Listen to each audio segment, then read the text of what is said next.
All right, like I said, my name is Craig Forman. I am the founder and CEO of CultureC Consulting. Background's organizational psychology. I was in the military, veteran, but spent many years, close to 15 years in the HR tech industry, coming up through organizations like Achievers and LinkedIn, and ultimately 6 years as lead people scientist at CultureAmp. And just it's a space that I love. I've fallen in love with it, and during my time at CultureAmp, realize that there's more we can do, that organizations are using these great tools and can do more and get more out of it. And that's why we started CultureC Consulting. And this is the beginning of a series of webinars that we're going to start doing as a way to get more voices out into the world. Some more people showing up. That's great. And this is the first one. So this month, this quarter, we're going to do one per month with the goal of starting to do these monthly for the year. And this first one is Unlocking Organizational Performance, Why Listening at Scale Matters at Scale in 2025. And really, we wanted to kick off what we're going to do this quarter is focus a lot on this idea of how do we listen, circulate this information, get leadership buy-in, and ultimately take action and transform in an intentional way our organizations. And the goal with this one is to start at the beginning, the fundamentals that so many of the people that I know that work in this space want to focus on. Which is just like, what are the core pieces? What are so many organizations not doing or not doing that well before we even get to how do we translate this into deeper action, which we're going to hit on some of these pieces. But that was the focus. So today we're going to talk about the guest in a minute, but reaching out to practitioners, people that I know have worked directly with organizations doing this work.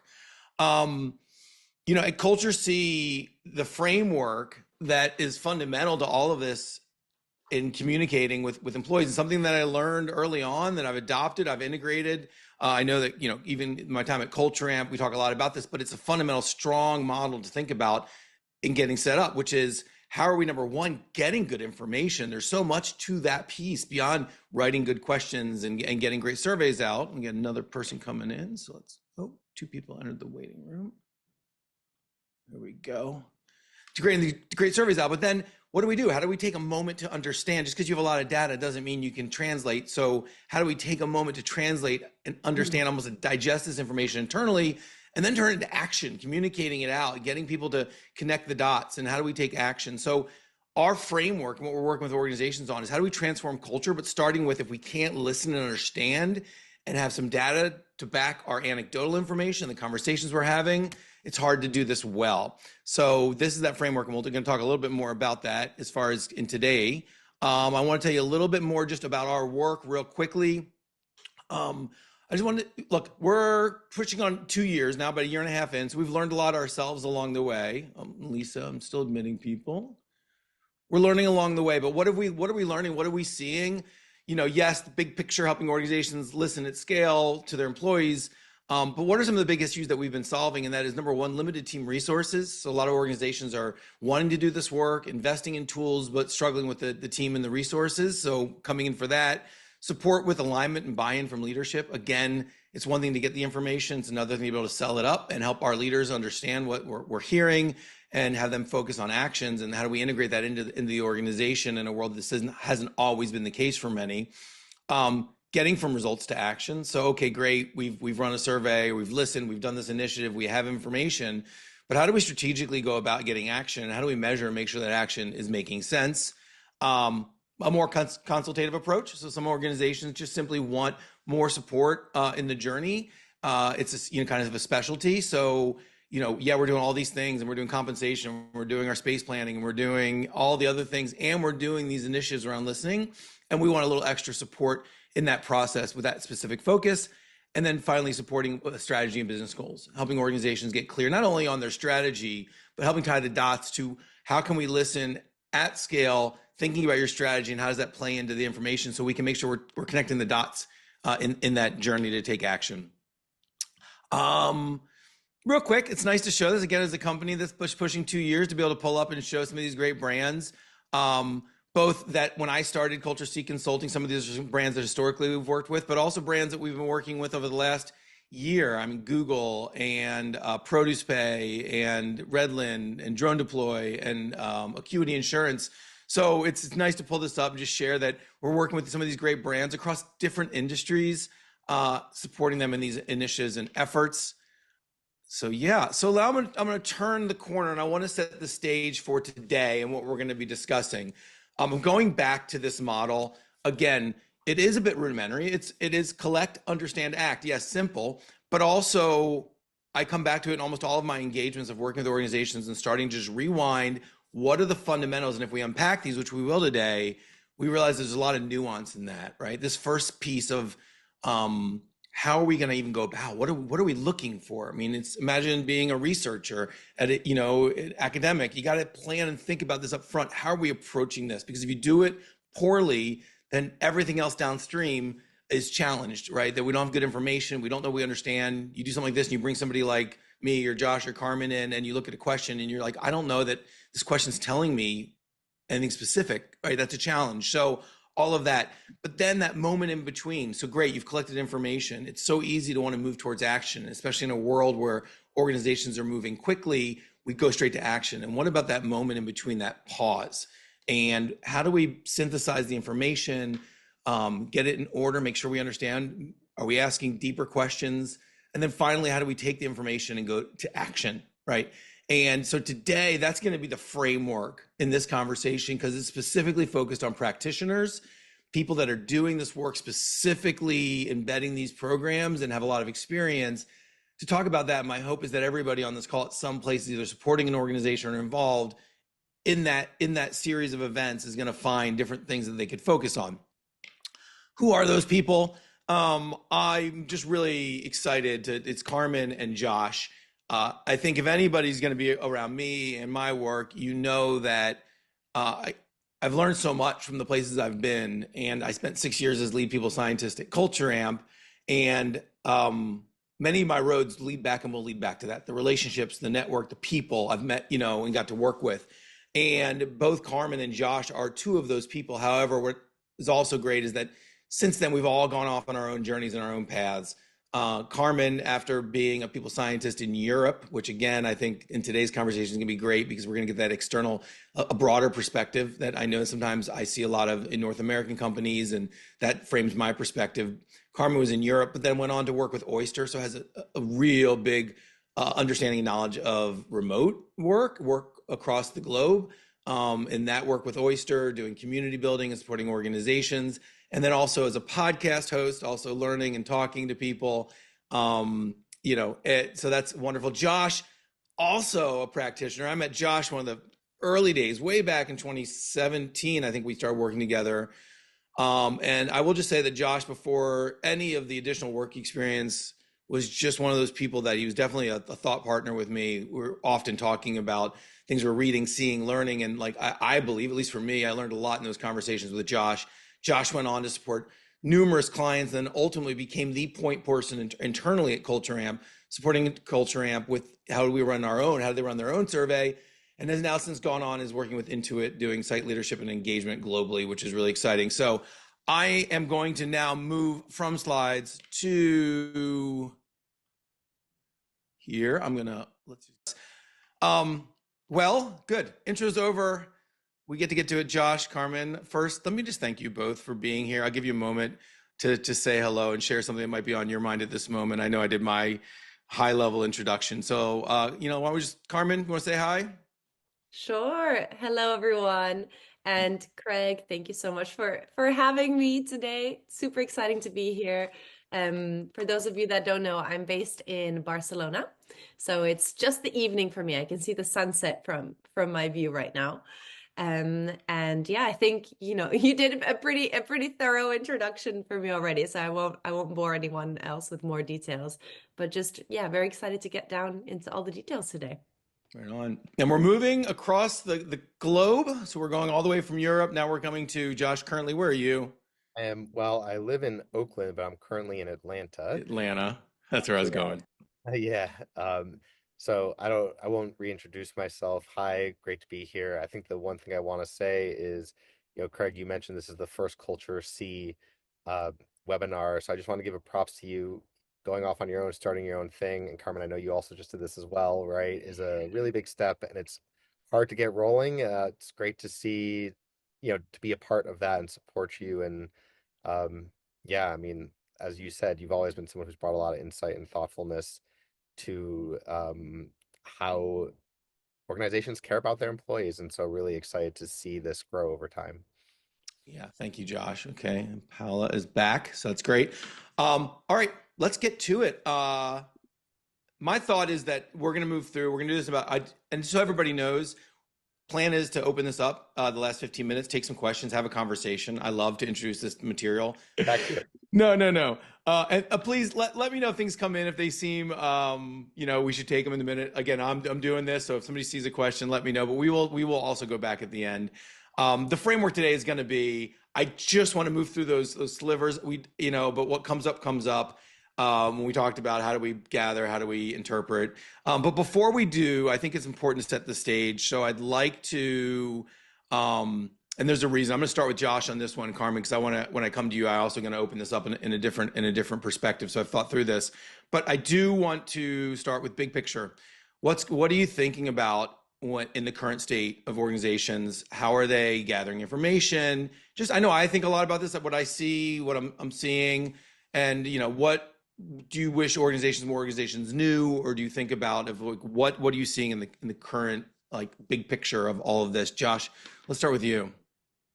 Yeah, I believe that employee listening is at a bit of a crossroads. Historically, it would be let's run a survey, let's talk to people and figure out where the feedback is at. In the current world, we're seeing a lot more passive listening, right? The data that organizations have on where you are, how you log in, how much time you spend in places, other feedback points, and also seeing how AI is being used. For example, a lot of companies using AI to do survey comment summaries or to understand feedback. And so I say it's at a crossroads because on one hand, I think these things are good, right? I think it's great to have these mechanisms of added data and input. And what I am concerned about is why are we doing this?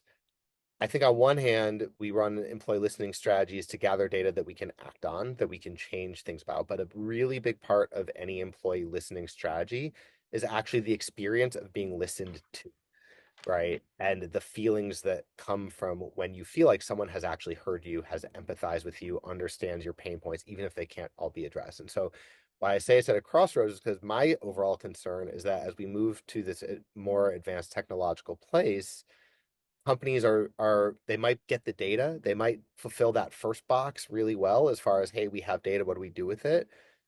But I'm worried about losing some of the humanity and listening.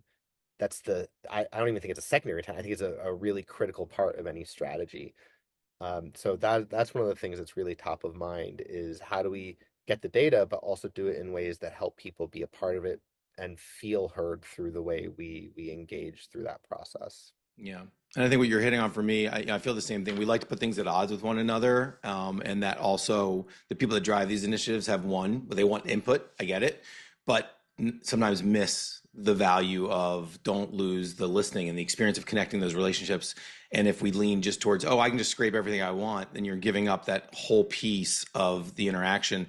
Carmen, I want to hear your response to Josh, and then I'm going to kind of go over to you with that same big picture question, but I'm going to hone in a little bit differently with you. But what are your thoughts on what Josh had to say?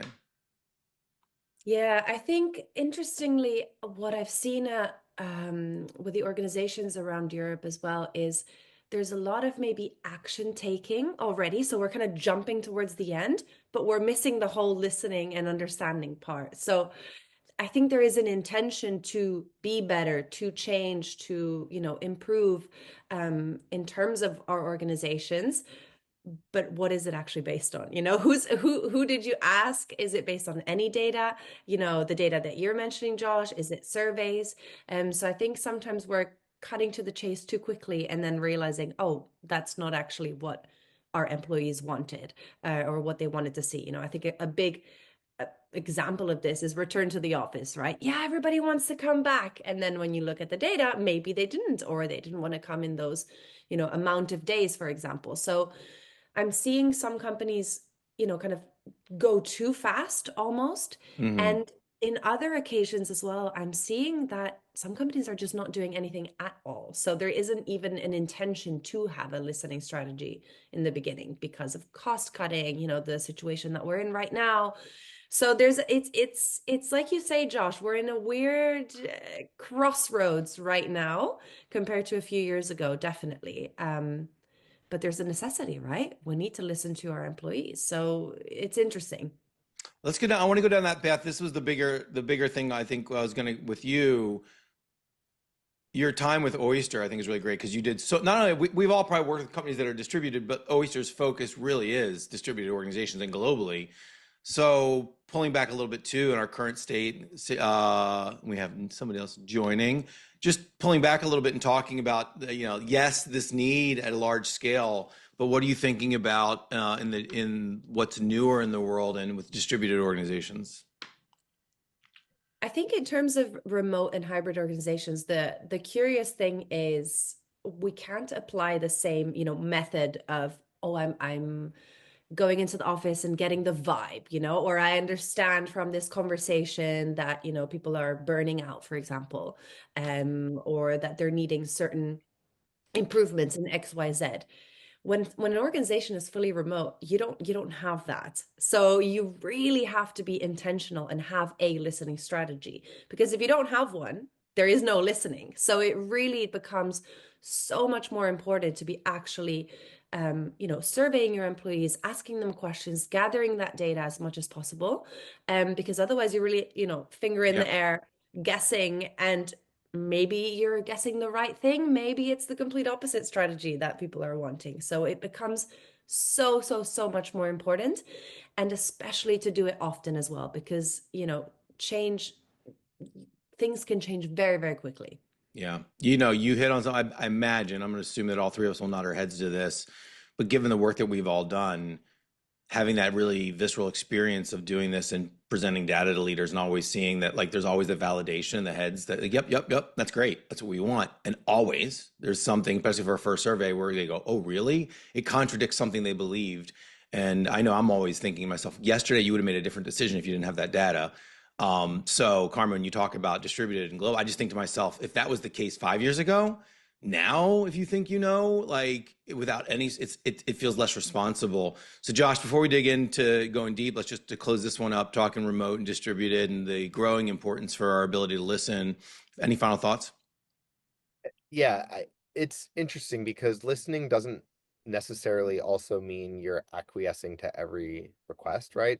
Decisions, particularly around RTO, decisions are getting made often at CEO level or executive level, and sometimes HR has influence over those decisions, sometimes they don't. So I think we have to be realistic in saying, part of the intent of a listening strategy is not just to say, hey, let's change this, but also I think it's really good for understanding where your communication blind spots are and opportunities to communicate a change more effectively. So if I think of what I might see in a survey around RTO or approaches to hybrid models, again, if decisions are already made, you can still really use that data to say, hey, how can we be mindful of where there might be heat as we communicate this, or how we can empower our leaders or our HR teams or our managers to do a better job of bringing people along this journey. So it's not just, hey, like action isn't always we're going to change what we're doing. Sometimes action is we have a better idea of how we need to communicate and engage to make this change that's happening effective. Yeah. And also, I've seen some people have joined. Just so you know, if there's a burning question, feel free, you can put it in the chat and we'll keep an eye on that. But also, we're planning to have some time at the end to also. So if you want to jot down a question. Yeah, Josh, and I love what you said. I think a lot about the power of being able to go to an organization. If I have a frustration as an employee and I did a survey or some sort of initiative, and then they come back and say, here's what we heard. And my thing happens to not be the biggest thing, but I see where the heat is, to your point. It also helps me as an employee, because if before that I'm sitting there going, that's the problem, you got to fix it. Now I'm going, oh, okay, I'm a fraction, but there's a much bigger one.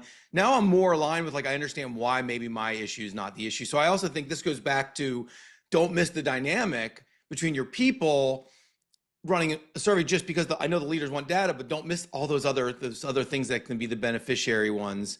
Raima, we're gonna dig in. I see that emphasizing more on active listening. Absolutely. Look, let's go into through these phases, right? Because I think they're really important. And this webinar is designed to, like, hit the key points. And the first one is collecting information. Let's be real. If whatever we do here is going to dictate what comes next. So, Carmen, I'll start with you on this one, and just let's pull back. You're working with an organization, and they're just thinking about doing this. What should they think about? What are the kind of these fundamentals on doing this well, and setting yourself up for success? I think one of the biggest questions that organizations forget to ask themselves is why are you actually implementing a listening strategy, right? Because Hmm. if you don't know your why, then what often happens is you send a survey and you collect the data, and then that's it. You've done it. You've collected data. Fantastic. Great. But then we don't actually follow on, and create, action plans, make changes, measure those changes, et cetera, et cetera. So I think being very, very clear on why are you collecting this data? What are you going to be doing with it? How will you be communicating it afterwards as well? What changes are you able to make, et cetera, so that you can really be clear on the why. So that would be really my first point. And then the other aspect is, how are you actually going to be listening, right? So obviously surveys are one angle, but there's lots of different data points that you can gather. What kind of hypothesis are you testing as well? I think there's lots and lots and lots of structural components that you can start to think about when you're looking into your listening strategy, rather than just going straight into it without really knowing what you're measuring and why. Yeah. So what I'm hearing is like, yeah, really thinking up front and planning this approach. You and I have had a lot of conversations. I think there's this theme that comes up when we talk, is this idea of like good intentions often fall short. Yeah. Like, are there any other little specifics or reasons why you think that the best intentions, and we all have been around leaders and people doing really great work, but it's not hitting the mark. Why is that, you think, in the early stages? Absolutely. I mean, engagement surveys, for example, or any other type of survey, they've become kind of a tick box exercise, right? It's like, oh, we have to do one. I guess we'll just do a survey now because it's part of the process. But then you're maybe not attempting this listening strategy with the right intention, right? Or maybe there is a good intention, but then you're not doing anything off the back of it. So again, being very, very, very clear on, are you doing this for a certain purpose, for a certain result, for a certain change? Or are you just doing it to check it off the HR list of to-dos that you have to Yeah. do for the year? And I know That's I've it. worked with organizations, and it's always music to my ear. And I've heard it more than once where the senior leaders say, we don't want this to just be a check the box exercise. And when I hear that, I'm like, yeah, we're aligned there. I get what you're saying. And the fact that we're not just doing it to do it, we want to do this, to your point, with an intention. Josh, to turn it with you, I was thinking back on this topic, some of our previous conversations, and I always, I want you to add to what Carmen had to say, but also you oftentimes think outside the box on this one. Like, I'll be in there going, well, write great questions, and you'll be like, yeah, but what about the timing of it in the organizational rhythm, or and I'm always like, oh yeah, good point. So staying on this thread, addressing, maybe responding to Carmen, but also bringing your own perspective to this. Organizations, before they even get into it, or when they're designing and thinking about it, what are the things to be thinking about? Yeah. So yeah, let me start. I want to build on what Carmen was saying about the why, but in a little bit more tactical way, right? So when I think about the why, the next question I ask myself is, well, the obvious one is, what questions will help me understand that why? I think everybody, like, you have to, because you have to have questions to have a survey. The second one that I think less people think about is, what survey demographics might I be want to actually put in a survey, so that when I have results, I can actually test my hypotheses around that why. So it's often easier to do that on the front end of a survey than the back end, because you can, ask certain demographic questions, or you can work with your whoever runs your data, HRS level, to get some of those things pulled together. So let's say you have a hypothesis. Let's say part of your, I don't want to overemphasize return to office, right? But let's say that is a core intent of your survey. Then you might say, okay, I have a hypothesis that people who live X distance from the office might be less favorable on this than people who live closer, or it might be about commute time. So the question that I would say, if I have that hypothesis going in, is, great, can I turn that into a demographic? if I don't have that data based off of miles from office or commute time, can we ask that in the survey and then use that to slice the data by? So that's for me a way that the why translates into tactical decisions around how you structure and build your survey that can be really impactful on the back end. But to the other point of the when, I think it's really important. When I think of some of my earlier days in my role with surveys, I would always tie my when to the HR system. I was like, okay, when's our performance management process? When's our other surveys and our other feedback points, or is it too close to an HR event? What it took me a few to actually figure out is that it's really important to also consider your broader organizational operating rhythm. When do budgets get set? When do strategies get set? When do your leaders want to actually look at results in ways that they can use them into conversations they're already having versus needing to create new space for this? So what I learned to do is to say, okay, when's our exec offsite? When is our at CultureAmp is our VP assembly, right? When is our budget planning process? And in order to actually leverage, because right, a lot of survey actions sometimes come back to like, hey, do we have budget for this thing? And then someone's like, no, we don't have budget set for the year, right? So for me, it's like, do you understand where those key organizational moments are? And then can you plan a survey timing so that, it's not like the survey closes and you're all of a sudden in budget plan. Like, are you giving yourself that window to say, hey, I can deliver for this point in time in a way that makes it easier for the organization to actually discuss and do something with the feedback that I'm getting back. I love that response, and in our conversations, like again, when I've heard you talk about this, it always reminds me of, get sometimes going big picture and how many times I've gone into work with an organization and we're set on a date. It all feels good on paper. And then as we get going, it keeps getting moved around and jumped for your point, because they're realizing that in the process and it becomes a little more complicated. So catch it in the beginning. Think about that. I want to go back to the demographics because I think you hit on something. Look, here's where I see it. Now, I know there's a cutoff, probably 25, 3,000 people in organizations. You start to have people analytics teams and you can do more robust things. But often there's a lot of companies before that 3,000 that are your typical HR team running lots of initiatives. And they'll say, well, we're doing a survey, we're doing SurveyMonkey, we're doing Google, which is great to collect information. But my first piece I think about, maybe this is just because we do the work, it doesn't always seem so obvious, is the demographics.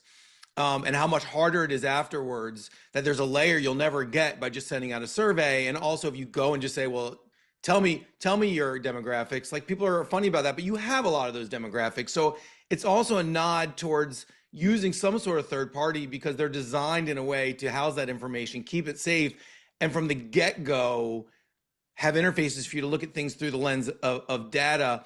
And I think to myself, number one, you're not getting that. Number two, how much work and time are you really putting in to run something that's going to get you a high level of support versus go poke around. You'd be surprised that it's not as expensive to implement something. I think some organizations think it's so costly and so expensive, especially if you're sub 2,000, to get some of these benefits in your hands without having to do a lot of work. And whatever you're going to put into it internally is going to get you a fraction or a sliver of the output. So I'm just happy you brought up the demographics in that way, because I think it's one of the pluses to a more robust program. Yeah, and you can really, look, you can spin yourself in circles trying to figure out how to pull a data point. And sometimes just when you get to that point, it's like, actually, I could just ask people, right? It doesn't need to be exact. Like it might not be the perfect demographic, but hey, how long is your commute to the office typically? It's like Good. you bucket it the way you want to bucket it. And asking that one line in a survey takes people literally like less than 3 seconds to complete and Yes. doesn't have all the added baggage complexity of having to go into this deep analytical space with your HRIS data where it's really messy or something like that. So Yeah. make it easy on yourself if you can. Carmen, any final point? Is amazing. We could probably spend on any one of these topics the entire thing, but any final point just on kind of you're talking to somebody who's thinking about it or just deciding to move down this path? Any other final pointers or things you want to think about when it comes to just the basics of collecting and running a good survey? Yeah, absolutely. I mean, on the demographic conversation, I think one aspect that was always really, really interesting, especially to maybe more skeptical leaders that don't want to put in the budget for a listening strategy or don't fully see maybe the benefits or what it's going to be giving or bringing. And something that always helped me in discussing the validity of a listening strategy with these leaders is if you put in your high performers into, as a demographic or, all the performance metrics, let alone all the other demographics that are going to give you very, very juicy insights that are going to be very interesting, but just your performance metrics of your employees, you're going to see where the highest performers need, the most improvement. So it could be, for example, that all of a sudden you see that all your high performers are, desperate for more, learning and development opportunities because maybe the company is not providing it for them. So all of a sudden, you're seeing a very, very clear risk that if you do not pump, more resources or time or energy into learning and development opportunities, your high performers will leave. So we start to see, all these tiny details surface just simply from having a good listening strategy. And like Josh said, with good hypotheses and with good demographics, and then the picture starts to form itself. So that's really where I, my eyes start to twinkle and I'm like, wow, we I can mean, get. even as you're talking, I feel like this is what excites me about this work. All the work setting up, all those things, to be able to sit down and do that with an organization to this day, it never gets old for me. And it's always a different story and picture. And you can only do it with good setup in the beginning and using robust tools and thinking about these things like demographics. Okay, now we're going to move to the next one, which is this, moment to understand. Last night I was thinking about today and I was just kind of going through my notes. And I was thinking about, and I didn't know who said it, but this idea of, there's the famous saying of between stimulus and response is a pause, is a break. And then I went and looked it up.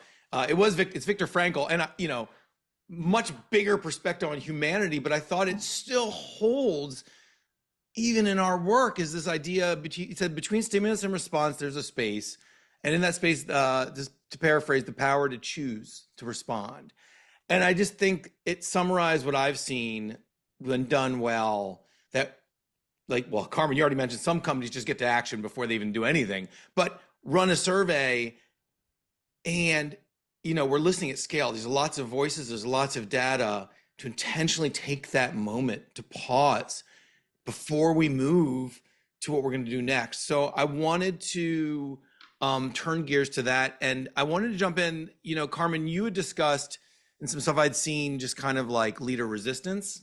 So at this point, like we've run a survey, but I mean, I'm plugging that with you, but also just in general, this pause moment, the importance of it, what you think about it, and also how do we manage that resistance, leadership resistance at this stage? Yeah, I think this is probably one of the biggest challenges that I've seen, HR folk or L&D folk or, data teams struggle with is, getting really to the top tiers of leadership and showing them that change needs to happen. And I think there's a few things here. One, in that moment between collecting and actually taking action is look at your data and see what's truly, truly, truly important. I think Josh, you mentioned this earlier. There's so many different things that we can measure. There's so many different questions we can ask, and if we had all the time and money and resource in the whole world, we'd love to, go and fix absolutely every issue and challenge that everyone is raising. But that's probably not possible. So that pause moment is really to see, okay, if we as a company only have time, resource, energy for one change, what is that biggest, most important change going to be that will have the biggest impact on the, most amount of people in the business right now?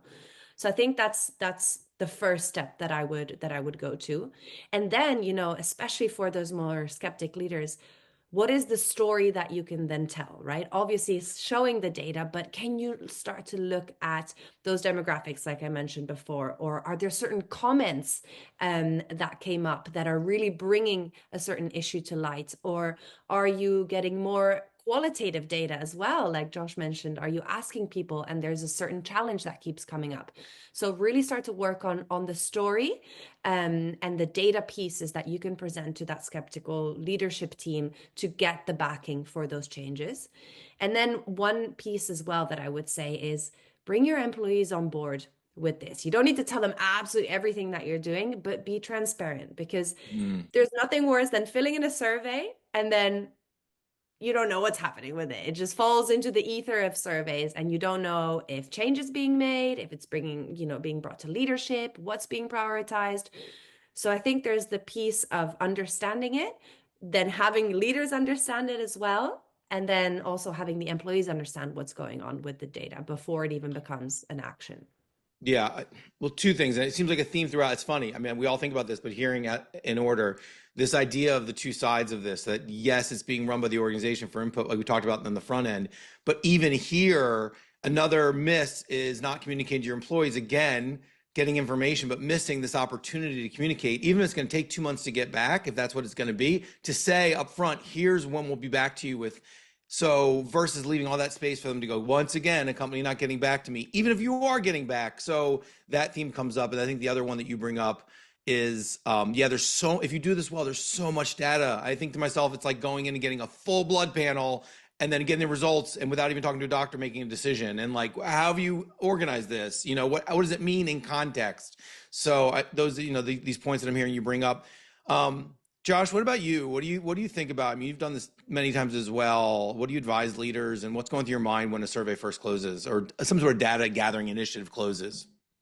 Oh boy. I think a lot of this would be specific. Lots of things. Yeah. First of all, personally, I love like the pause before results get shared because I feel like I have this little bubble of space where I can be at one with the data and like I can ingest it and reflect on it and think about it without everyone starting to like try to be like, what are we doing? Let's do a presentation. Let's go talk to people. Let's communicate. Like I, for myself, I've realized like I need to reflect on it. I need to think about it for a sec. I need to look at it and you don't want to overwhelm people with data.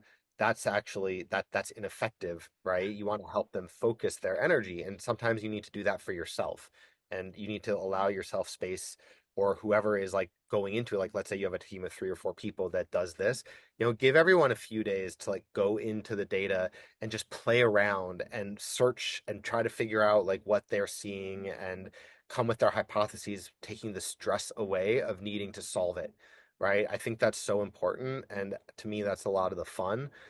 I think organizations create a lot of artificial stress around pace of results, right? Everyone wants their data. Everyone wants it now. Everyone wants to go do something with it now. And sometimes that's good. Like you want to give people that ownership on one hand, but sometimes you need people to take a deep breath also, right? And you need them to have the fundamental capabilities to be able to understand what they're looking at. You might have different capabilities as far as data maturity and what to do with it. And so sometimes if you just give people data without that pause, right, what you end up doing is people just like run off into left field, right? They run off in a direction that may not be the most productive one towards getting them to focus or understand it. So I think like not becoming victim to artificial organizational stress and pressure that, there are times where there's a real deadline and great, do that. But like, is this timeline necessary or is this self-imposed, right? Is a good question. And I think the way you win that battle, and I don't know, this has always been my strength, so maybe I'm just sharing learning from my weakness, which is equally as important. I think you win that battle before the survey launches, to be honest. Hmm. Hmm. Like, I think when you think about what your timelines are, how you communicate that pause expectation to leaders or employees, right? Before a survey closes or while a survey is before a survey launches is really important. Because otherwise you're just on your back foot from day one once the survey closes. So how do you use that pre-survey change management or engagement process to really articulate to leaders, hey, I want to give you time to pause. I'm going to take time to pause and to take a breath.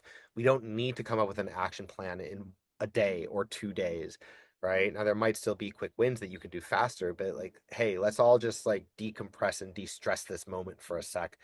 I know leaders really appreciate that as well, right? When like leaders just get straight into results and everybody has results, they feel that same pressure, right? So it's like this cascading pressure, and you got to like that pause is a healthy emotional moment. And now I'm gonna go reread Man's Search for Meaning because it's one of the best books out there for just life perspective. But Life, I know, right? that's kind of like I think we got to embrace that, but you got to communicate it up front so that people know that's an expectation. I love what you're saying. I love how we go back to the beginning. You're right. This is the intention setting up front. People think employees just get frustrated, and the reality is no, like people get frustrated with the unknown. If you have a plan going in and say, look, it's going to take 2 months when it's over, but here's what's going to happen. First, the core team and the executive team is going to really understand this, and then we're going to review it with our, your manager and leaders, make sure everybody understands it, and they're going to come out to you. Even though it took a while, and even though teams might even change, people are staying connected to what's going on behind the scenes and what can I expect. And I think it's just such a big, in general, for organizations, getting ahead and setting the framework and tone, because in the absence with lots of people, that's where all the fear and anxiety or fitting it into their narratives comes in.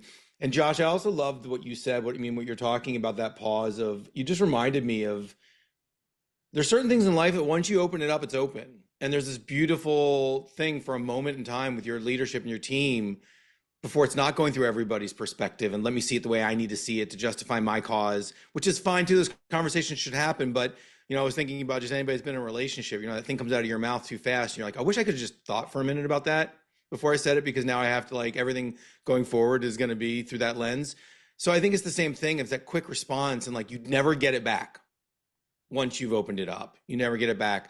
I'm looking at time, and I want to move to the last piece before we get and see if there's some questions with everybody. And that is the final piece. I mean, what's it all for? It doesn't really matter if we're not going to take action. And we know, a saying that I think is popular that we've all heard is, it's not, survey fatigue, it's lack of action fatigue, that people will give you as much information, much data. Somebody said the other day, like, you give Netflix data all the time and it, as long as they're trustworthy with it and they're giving you something back, a personalized feed, you'll keep giving data. And I think the same things in the organizations is true, is that if people are seeing that this is turning into something and this is meaningful, they'll keep giving it, versus the organization's opinion of like, no one cares anyway. It's like, they do if you do something.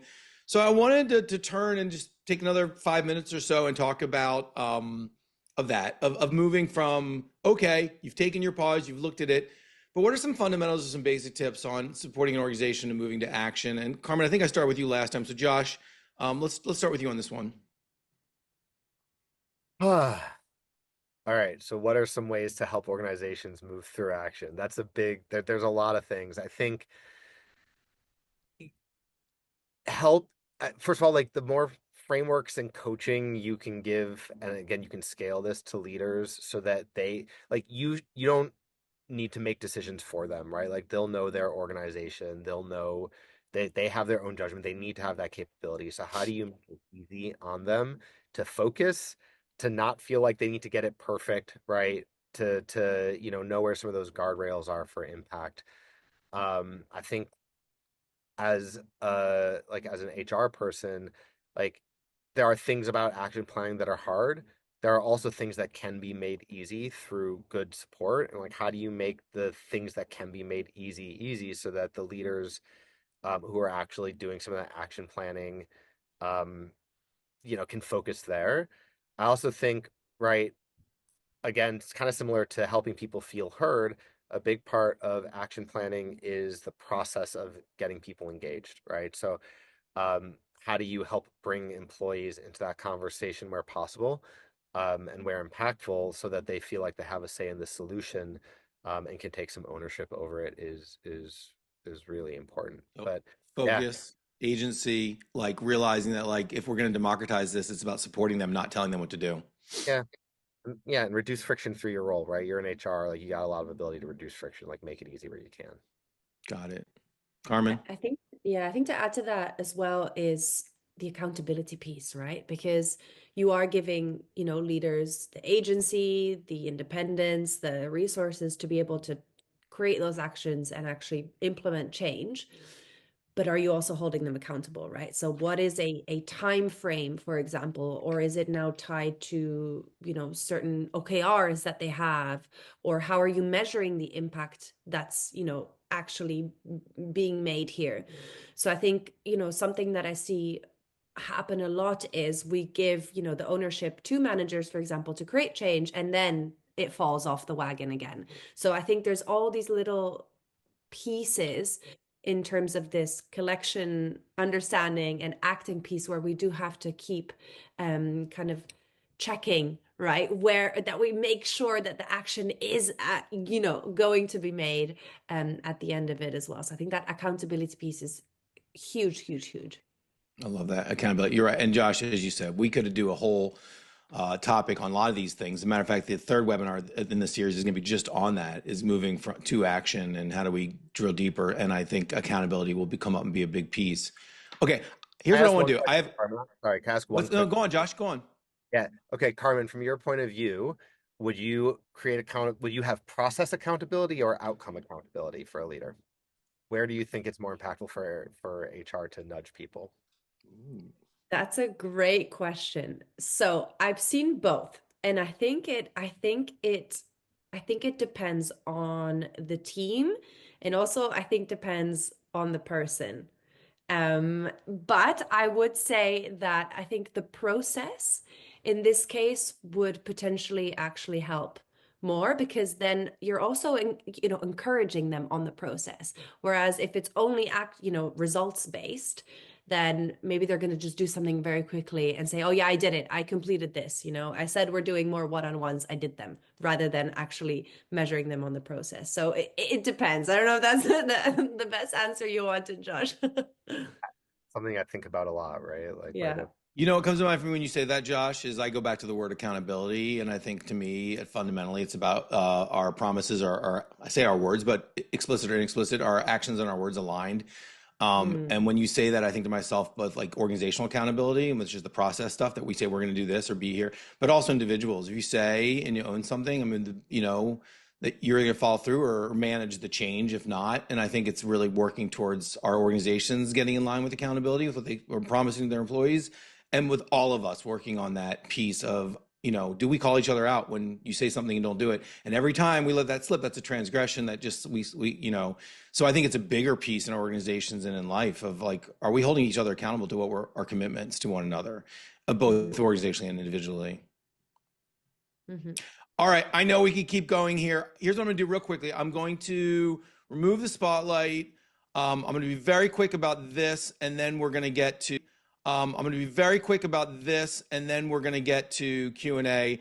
I wanted to, nope, not that one. I wanted to quickly just share. We're going to do this again at the end of February. Our next one's going to be about how do we sell it up into leadership? How do we go deeper into that? And we have 3 amazing people in seat, chief people officers or CHROs, Gianna Driver, who was chief people officer at Lattice, now advisor, but has a big history with it sitting in role.